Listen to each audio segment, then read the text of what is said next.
Well, a good day to you, Dr. Day Hatfield. Welcome to our vodcast. It is not a video, or is it a podcast? I think it's both. I think it's a vodcast without the vodka, as someone has mentioned earlier on, because we're going to be having sobering conversations and sober conversations about days in this country as a part of just the mini series that we're doing as a church, looking into days that as we as South Africans commemorate. And looking at the importance of those days, not only in how they stand, but also to us, just exploring a bit and chatting about those kind of days. And the day today is a day you're probably celebrating yourself. It is Heritage Day, and I just want to wish you, before we jump straight in, a happy Heritage Day. Today, I am joined by two beautiful, gorgeous-looking partners of Dr. Day Hatfield. How are you guys doing? We're good. Hey guys. All those compliments, you know. Oh, yes. Yes, they both have husbands. Let's not go into that. But it's awesome to have you guys here just to chat around this. I think it's going to be a fruitful conversation that we have. So I just want to start us off by introducing yourself, but it's not just that normal name and surname thing. I just want to understand, what is your culture or lineage? Am I starting? Sure. So yeah, I'm Annika. My lineage is an interesting one. It is very certainly Afrikaans on the one side and very certainly German on the other one. So it's quite an interesting mix. Lots of stuff behind that as well. But yeah, mostly grew up Afrikaans, and then when I went to my grandmother's side, we would usually have the German side as well. Yeah. Yeah. I grew up. Oh, hello. Hi. That's okay. I'm Pravani Kelderman. So yeah, that's an interesting mix already. But I was born in the Indian factory shop. That's Durban. So my heritage is South African Indian. So not from India, but South African Indian. Actually, though, my grandfather was from India. He was an orphan from India. So that's actually an anomaly. Sure. Yeah, but yes, South African Indian. Sure. Thank you very much, Pravani. Thank you, Annika. I'm guessing some people at home are wondering, who's this guy? My name is Manelisi Mdaka, and my cultural lineage is also kind of mixed in that sense. Originally, my family is from the Nguni tribe, but we grew up in a Tsonga community. So there I have some Tsonga in my bloodline. I have some Nguni, but in the family household, we speak Swati on one side and Sesotho on the other. So it's a hodgepodge of beautiful languages that I never got to learn, guys. Oh my word, so many languages. But that's one of my interests. I think that's amazing. We're all coming from beautiful backgrounds, and I think when it comes to this day, it's about celebrating each other's backgrounds, each other's lineages. That's why I asked you, what is your culture? What is your lineage? But also, I wanted to find out, when you hear the word Heritage Day, what comes to mind? Annika? So I actually thought about this a bit.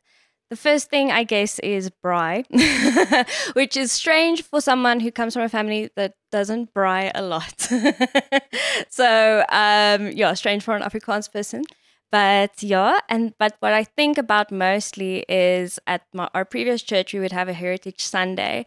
And I grew such a love for Heritage Day, because what would happen is everyone would come in traditional clothes or anything that represented their heritage. For an Afrikaans person, that usually was a blue ball shirt. And then, everyone would bring food that represented their heritage. And at the end of the service, we all would sit around a table and eat together. And the joy and celebrating everyone's heritages. Mm-hmm. Together was so amazing. I think that's really one of the times I really saw how amazing diversity actually is, and how much we can learn from each other and enjoy each other's company. So yeah, I think that's my best association with it. So if you had like a whole lot of Afrikaans people together, was like everybody bringing wors and koeksisters, or? I think like was there diversity like among the Afrikaans people? There was at least, and I think we had a smart pastor who would like ask specific people and then tell them, okay, Tani Karin is already bringing Cook Sisters. You must bring a milk tart. So I think it was like... Yeah. and Tani Sunny is like, her malva pudding is like uncontested. So don't Pretty come here and much. start And then- something. Okay. sure. Yeah. But it was great because I think I also tried a lot of new flavors, which I love. I love trying new food. So, yeah. Oh, that's awesome. Beautiful. Yeah. That's And cool. then for you, Pravani? Heritage Day, you know, growing up in Durban, at the time, like Heritage Day wasn't a thing until, so I grew up in Durban, matriculated, and then moved to Gauteng. My whole family moved to Gauteng around that time. And when Heritage Day became a thing, we were already in Gauteng. And if you give Indian people any, any opportunity to dress in our cultural attire, we are there. We are there in full color. Yes. Mana, Yes. I promise you. It's wonderful because it feels like we become like the peacocks of the church, you know? We're all there strutting our saris, you know? Beautiful. Yeah, so Heritage Day was an opportunity to celebrate our culture, and you get to do that at church, thankfully, you know, as a believer. I'm not sure what the other Indians were doing. I mean, are you going to go to Checkers in your sari? I don't know. But yeah, what's interesting for me with Heritage Day was after I got married. So I'm Mrs. Kelderman. Yeah. I know. So I'm married to an Afrikaans guy. And so actually he's also a halfy. So he's half Afrikaans, half Dutch. And so it was an interesting thing to figure out, what does he wear on Heritage Day? It's whatever he wears on every other day. Yes. So that Pretty was much. very interesting because he doesn't have a two-tone khaki outfit, you know, and a kort broek, you know, and a global shirt or whatever, you know. So it was very interesting. Like I could wear my Indian outfit, but we would braai. I mean, it felt like braai was a language. At some point, people stopped calling it Heritage Day and they started calling it National Braai Day. Which is like, oh man, that's kind of sad. Stole the thunder, but. It's wonderful on Heritage Day to smell braai in the area, Yeah. Sure. in the air. Sorry. I see that the braai is a staple. In my understanding of the day or my experience of the day, also experienced it in church. Very black church, so there were no other ethnicities around. But we'd explore the diversity of black cultures within our church. Linguistically, through the worship songs that we sang. Unfortunately, we didn't have the whole cookout / shisanyama situation together. Usually you'd have that at home, but the attire was there as well. People came in different colors. And then you wonder, like, you know, why is a Sotho person wearing a blanket in the summer? And they're like, this is our attire. And you'd have those conversations to bring more understanding. So it was a day really of attire and language for us. And I think that was just a beautiful thing. But it also is interesting to hear how different cultures celebrated it. And the thing that I hear the most is that, you know, braaiing was in there. And I'm thinking maybe we can just dive into the history of the day. How did it come about, really, to just explore some of these things, because I'm hearing the notes and I have something here that I want to read for us. And then we can dive into what that means for us.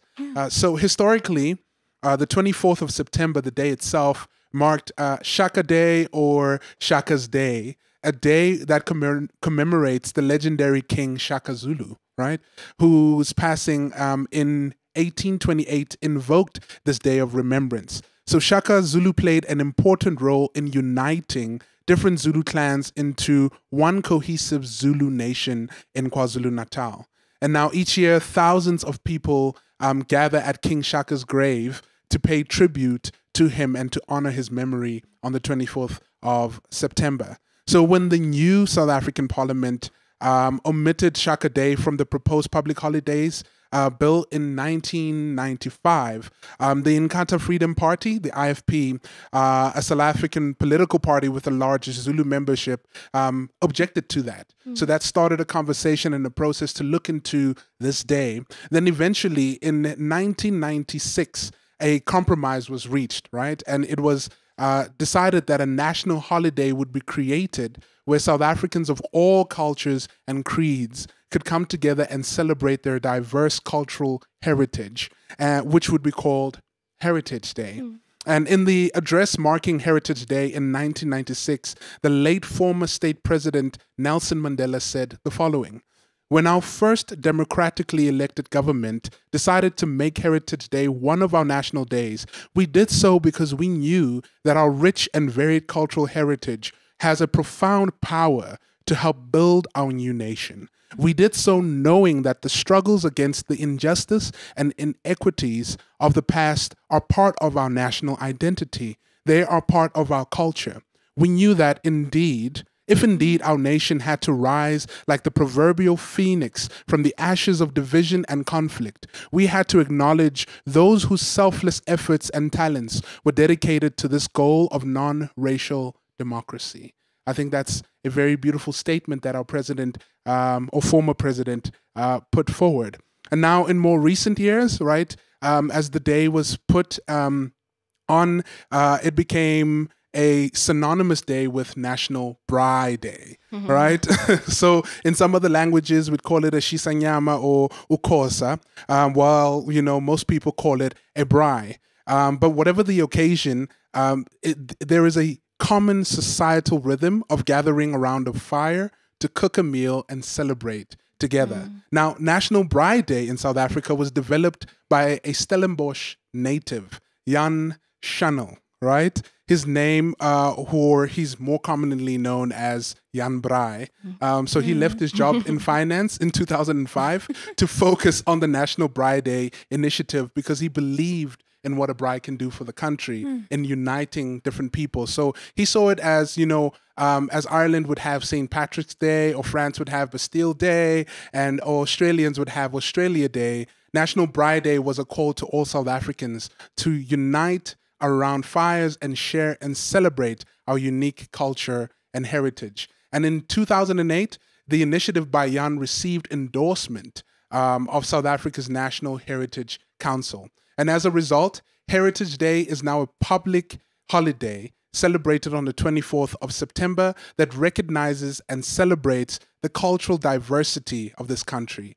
In its essence, the day embraces and celebrates the true meaning of why we call ourselves the Rainbow Nation. And South Africans, as we've heard already, mark the day by wearing traditional outfits, eating traditional foods, braaiing together, learning about different cultures, and spending time with their friends and family.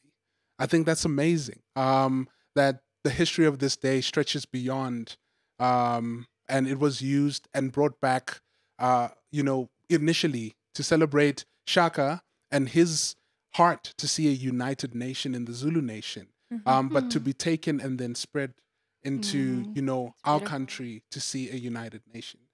So in light of what we just read, how do you see the purpose of Heritage Day being in our country or to our people? I think it's such an important day, and I think, like you said, we don't always see the importance of it because it's a braai day, and obviously it's amazing to get together in community around food. I think that's one of the reasons why I stay alive is to eat. To eat. I think what I've like I said, at the church I was previously, it was also a multicultural church, and I just felt so strongly that God showed me this is his heart, and that he himself is actually 3 in 1, and that there's diversity in the Trinity, and just how the different roles each unit plays, actually how important that is and what big role it plays in everything else. So, and just how that how South Africa mirrors it in our culture. I think we're so lucky to be enriched like that, to be a bunch of cultures together, and that we can actually celebrate different heritages. I keep saying heritages. Is that the right word? It is the word, yes. Afrikaans. But anyway, so I think we're so lucky that we have so many languages, cultures that we can all celebrate together, and have that pride in our heritage, but also learn from each other. So I think that's always been my heart towards Heritage Day, which I really feel is so powerful. So yeah. Sure. Yeah. I think I agree with you. We're very lucky to be able to even have a day where we can take a moment to pause and to look into other cultures as well. I just wanted to ask another question, maybe to you, Pravani. What role do you think Heritage Day can play in cultural preservation? You know, as Anika was talking and as you were reading, I was thinking about how blessed we are to live in the setting that we are worshiping. And I think particularly with Doxadeo Hatfield, there's a real deep-seated thankfulness I have with the diversity that we experience in church. Where I grew up in a fishbowl, everybody looked like me and we all did the same stuff. And there was no need for any other cultures to come into the mix, But here we are today, and we are given a reason to, we're given an opportunity to not just, so I apologize for sounding a bit scatterbrained, but I just want to mention something that happened to my husband and I a couple of years ago. Which was very interesting. A friend of ours was saying to us, I said to a friend of mine, you don't understand. No, Nick is fine with different cultures. My husband's name is Nick, right? Sorry. But Nick. You know Nick, right? So do you. But I said to this friend of mine, no, you don't understand. Nick is colorblind. And because that was a very popular word to throw around, I don't see culture. I'm colorblind. You're just a person. And it's like, no, that's nonsense. My friend very quickly corrected me. And she was like, no, what you mean, dear friend, is that the color doesn't prevent him from interacting with a person. It's the difference between being a salad bowl where every element is separate but together, and a melting pot where almost the lines are blurred. Where I celebrate you, I celebrate me, and I celebrate us though. It's so beautiful to see us, the amalgamation. And so I think what I love about Heritage Day is seeing that diversity and celebrating the diversity, whereas when I grew up, there was no diversity. And to be in a setting where there's so much diversity, for me, it doesn't make me want to draw the line harder. It makes me want to rub.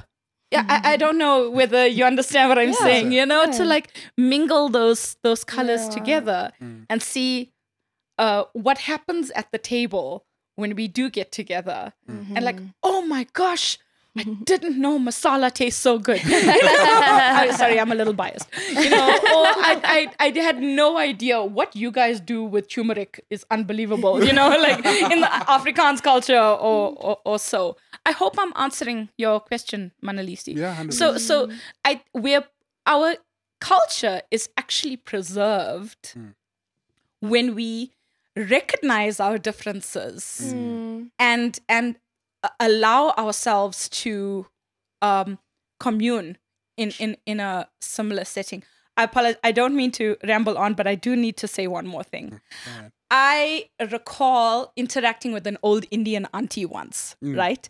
In a flea market. And I was saying to her, because this auntie was a widow and she was really exhausted, running the samosa stand and all of that. And I said to her, Auntie, why don't you ask your friend to help you? It was a black lady. Why don't you teach her how to make samosas and she can give you a hand? Sure. And the auntie turned to me and she's like, no, we don't teach them our ways. And I was like, oh my gosh, that is the most depressing thing I've ever heard. Why would you not want to teach the whole world how to make samosas? I mean, that is our gift to the world. You hear me, Mana? Yes. Can you taste that samosa? Yeah, I know, right? You can taste that samosa right now. But anyway, so I hope I've answered your question. No, I think that's beautiful, Pravani, what you're saying, that sharing the different cultures and the cultural experiences is a good way to preserve, because we live in a country where we want to protect our culture from others. But I think when it comes to building a space of understanding, it is that contact that opens a person's perspective. And be like, if we can move from well, I don't understand why you do what you do, so I'll leave you over there, to Sure. I've experienced why you do what you do, and I want to celebrate that with you, and celebrate those experiences with you. I think it can go a long way into that Rainbow Nation dream. It's like what you're saying about the colors mixing. If you see a rainbow, they are distinct colors, but you don't know where one color ends and one color starts. So if we want to create a Rainbow Nation, we need to kind of move in that direction of being able to share in each other's experiences, yet still being proud and distinct about, you know, our cultures as well, and that would make us a deeper and more rich nation. But it brings me to another question that I just want to throw out there. You know, I've been throwing out a couple of questions, but We've been biting. it's one thing to have a day, and I think we're honored to have even a month towards that, that looks into the cultures. But are there any more intentional ways that our people, that our community can immerse themselves in each other's cultures and experience the richness of their culture? I think one of the things, just to add to the emphasis of the experience, is that all the people that I've known in my life who've traveled will say, you know, you should travel the world, because that will broaden your perspective. It will enrich you. And I don't think it's arriving at the shore somewhere in Europe that will enrich you. You broke by that point. You didn't spend a lot of money. But experiencing the culture and the people opens your perspective even more. But that is you being intentional about being in that space, being secure in, like, I can forgo myself for a while and immerse myself in the goodness that these people have created in their community. So how can we be more intentional about our immersion into other people's cultures rather than just observing each other's cultures? Yeah. I think, well, my first thought is, like, I grew up a lot the same as Pravani, where I was kind of, everyone around me looked the same. There was kind of no challenges in terms of that. And then when I got to varsity, I was in, so our Kosais, well, now my English is really leaving me. Floors, there we go, was like split into like a wing. And then the wing that we lived in, so I was Afrikaans. There was an English girl, a colored girl, someone who was Arabic, and then someone who's Xhosa. I'm sorry, I can't do the click. And I remember that was my first time really experiencing the richness of that type of community. And I think it's hard to explain, because you don't want to tell someone, just go and, I don't know, find a community that has multicultural, because it can feel inauthentic in a way. To push it, but that's why I like an English church, because I feel like there anyone can go and anyone is welcome, and that everyone can understand what's being said. But what I do feel like, if you do go to a community, if you find yourself in a community that's multicultural, I think there's a bit of uncomfortableness in everyone's hearts in terms of, what can I do, what can I say, and I think we must accept that there are going to be times where we offend each other, where we do feel a bit uncomfortable, but that we kind of don't focus on that we do respect it when we offend or when we hurt, but to actually see it as a chance to get to know people better and to understand and have empathy with each other. I hope that makes sense. Yeah. But that's something that I realized, especially coming from an Afrikaans family. You do know that feeling of white guilt. And I mean, I always laugh and say a German and an Afrikaans background is pretty loaded in terms of neither of my ancestors did very nice things. I think a lot of people, especially I realize older white people, they'll actually stay away because of that guilt they carry, and they don't know how to approach the situation. That's just my experience. And I think to kind of be like, you know what, you are probably going to say something and it's going to be awkward. But hopefully there's grace, and hopefully you can also learn then and see something from another race's perspective instead of assuming how they feel about stuff. So I don't actually have a conclusive answer of this is what you should do, but I do think it helps to realize that it's okay. It's okay if it's a bit awkward. It's okay if it's a bit uncertain. I think as we grow in that, we will learn to love each other in the right ways and understand each other in the right ways. So yeah, It's beautiful. Creating a space of grace, so people can learn to love one another in the right ways. yeah, and really see the massive benefits of. Yeah, it's so boring to just be around the same people. Don't you guys think so? Like I love all of my friends and all of my like people from school and all of that, but I think there's something so rich in like getting to know someone who sees the world differently than you do. I think it's amazing. I think what I would love to see, one of the things I enjoy about being a South African is seeing it. I hope this doesn't sound rude, but seeing people who are older and stuck, because not all older people are stuck in their ways, right? People who are older and stuck, when the younger people pull diversity into that person's orbit, if I can put it that way, that's something we can do. I think that, inviting people to your home, pulling a person into your circle, is and it's like, dude, you come into my house Sunday, there's an extra seat at the table. Oom and Tannie are going to be uncomfortable. That's okay. Uncle, auntie, let me not say just Oom and Tannie, because uncle and auntie, they also are guilty. Sure. They also squirm in their seats, Oh, you're inviting a white person. I must put out the nice china. Honestly, it was. I'm sorry, I'm just being a little blunt. Yeah. But it's good for them to get used to the idea that this is how the table is going to look from now on. Yeah. These are the kind of people in my life. And it's wonderful. And to also not shy away from when people invite you. I think we allow financial differences. Yeah. Like it's like castes, so to speak. You're not in the same financial bracket as I am in. So it might be uncomfortable for you that we'll be sitting on couches and eating on our laps. Sure. But I should still invite you. Yeah. Because how else? Yeah? How else? Sure. I don't know how else. Yeah. And I think just to add on that, I think just what I said about the possible offenses taken and stuff like that, like I think we all have our unconscious biases, right?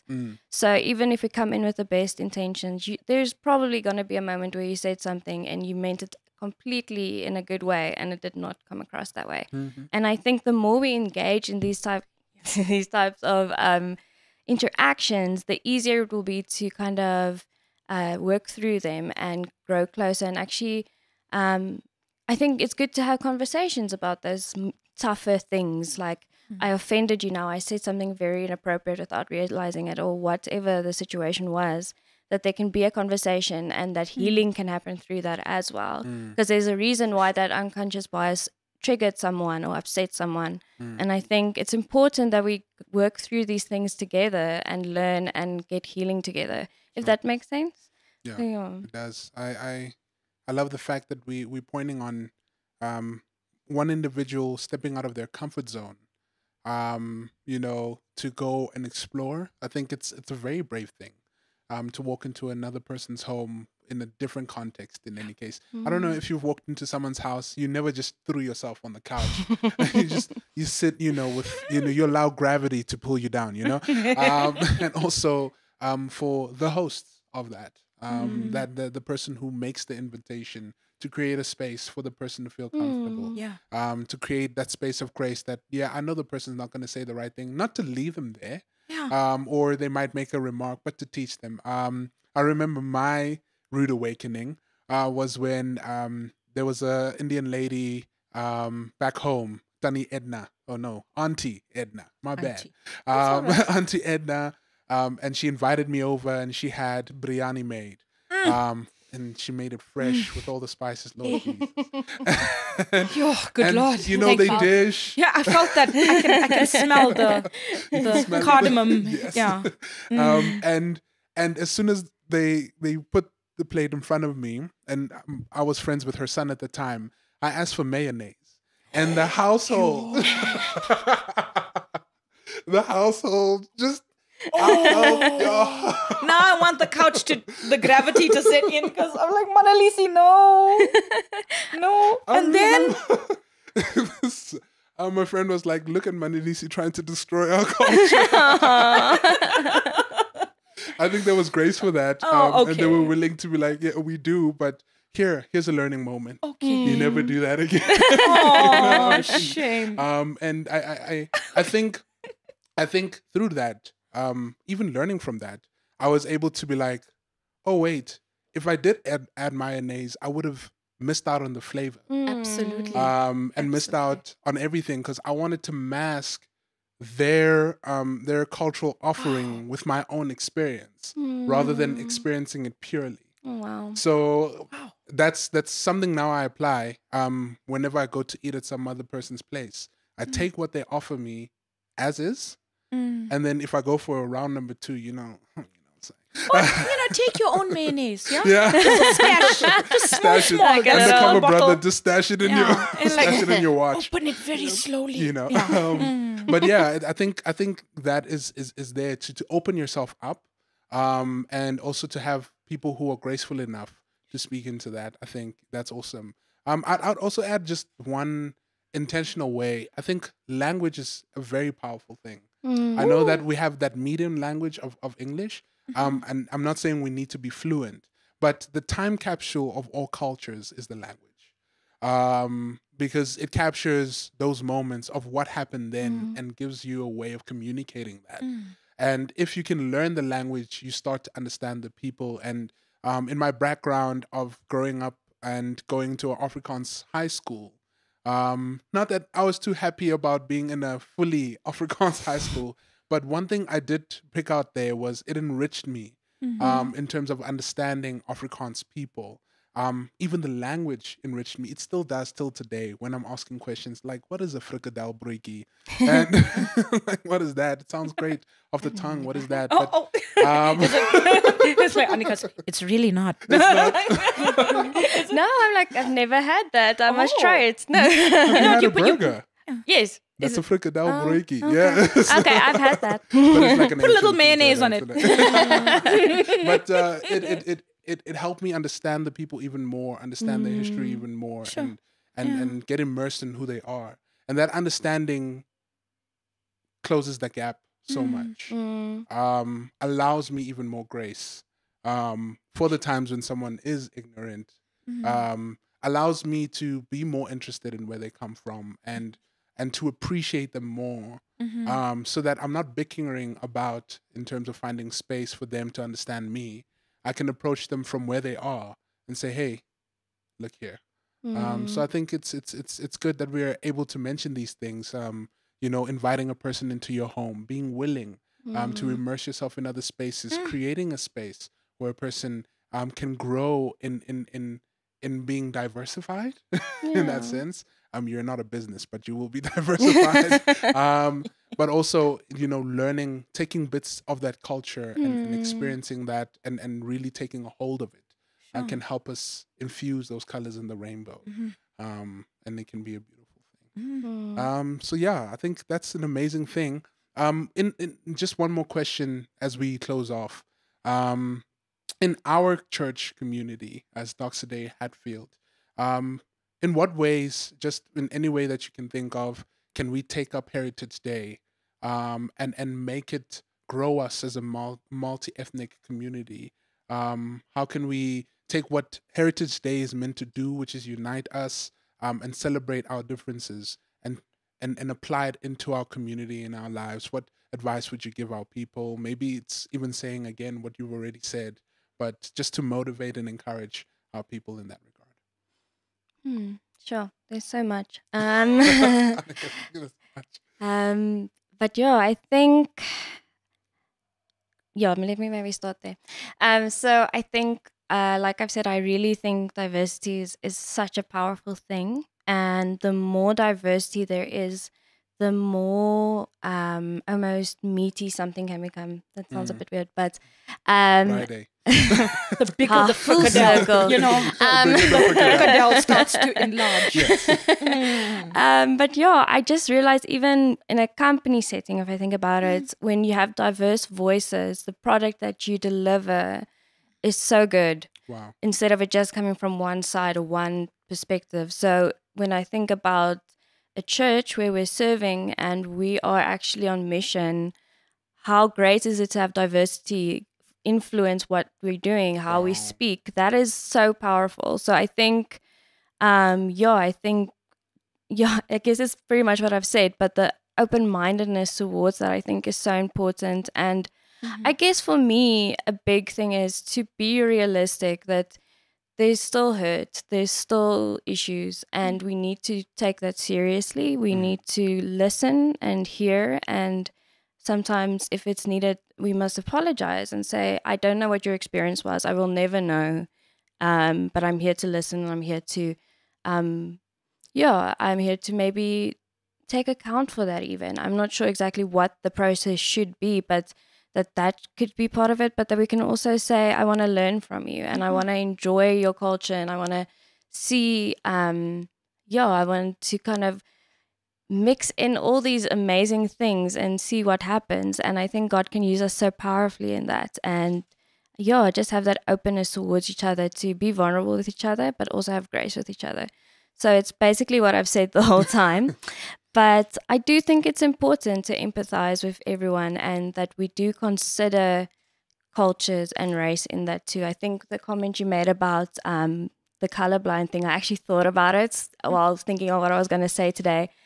And I was like, I know that's like controversial. I don't know but I also don't think we should be colorblind just for the fact that heritage is actually such a personal, beautiful thing. Culture and race has so much significance, and God made us that way for a reason.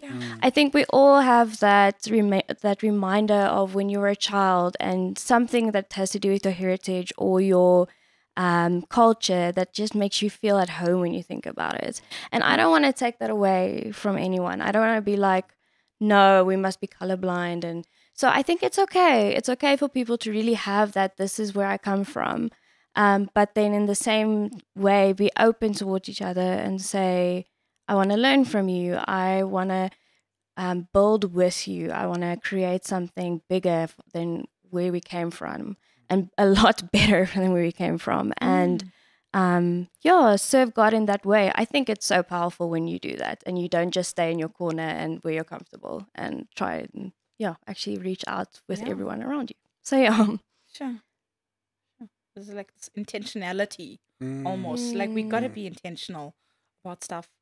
When I'm thinking about how to answer your question, I'm thinking about that song, Funky Town. It's like, well, let's talk about it. Right. We gotta talk about it. Right. And one of the things I love about being a part of Doxa Hatfield is that we talk about the uncomfortable stuff. Sure. We talk about the stuff that those internal struggles. Sometimes it feels like Joe is reading my diary from the pulpit and he's like exposing me, like bro, what? How did you know? That was my private struggle. It's not. Anyway, I think there's such power in that, for us to keep on. The more you hear about something, what's the buzzword these days? Normalize, right? Can we normalize pulling that thing out? Talk about it, right? Don't let it sit in a corner and grow and become ugly. Yeah. Can we start seasoning our conversations with openness? Eish. Nah? Season. Come on.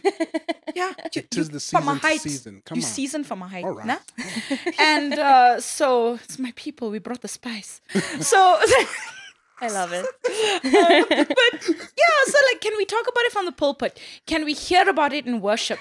Can we season our minute to mingle with it? Come on. Are our tables diverse? We're so rich. Let's not bury it in the ground. Wow. Yeah. Let's bring it out and compare coins. If I can put it that way. The more you talk about it, the more the culture is shaped. Sure. Yeah. So that's what I think. That's beautiful. And there you have it, Dr. Daya Hatfield.